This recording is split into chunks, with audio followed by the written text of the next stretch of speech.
part of knowing your numbers, the fourth one that is incredibly important, is being aware of the number of hours of sleep that you get on a daily basis.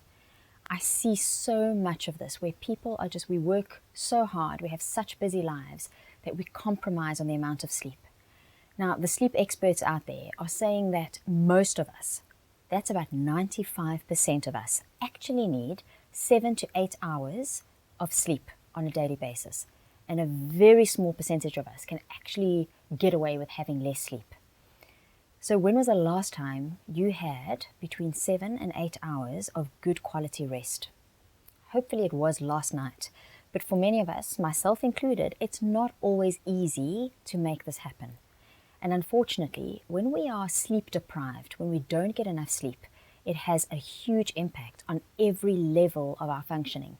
So the high performance pyramid that I mentioned earlier takes a look at the physical dimension of energy and performance, and then there's the mental, there's the emotional, there's the spiritual.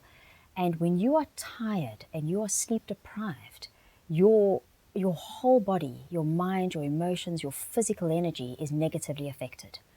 As a dietitian, I'm well aware of a lot of the research and just from my experience of seeing how when somebody does not get enough sleep, what happens is that it actually affects their food cravings and their ability to lose weight. So when you are not sleeping enough, you will actually crave fast-releasing carbohydrate-based foods, and you may find that your metabolism slows down because of what happens with sleep deprivation is we've seen that leptin levels tend to drop and ghrelin tends to go up. And those are hormones that affect your hunger and appetite regulation. It's quite fascinating. What we also know is that if you have less than about 5 hours of sleep, after a period of just 1 week, you can really have a negative impact on your performance.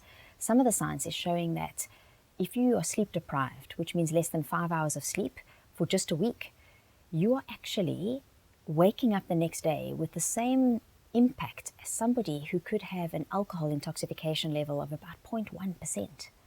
So that means that you could be arriving at work drunk. That is not a good thing. So before you engage on any of the other points on the Wellculator, before you engage in trying to lose weight or manage your health, managing how much rest you get is really important. And rest is not about just time out. Something I've learned for me, I'm quite a achiever-orientated person who likes to get a lot done. And sometimes that's not good because it means that I can't switch off and I struggle to sometimes rest, especially when I've got a lot on my plate, so to speak, and I really want to get things done.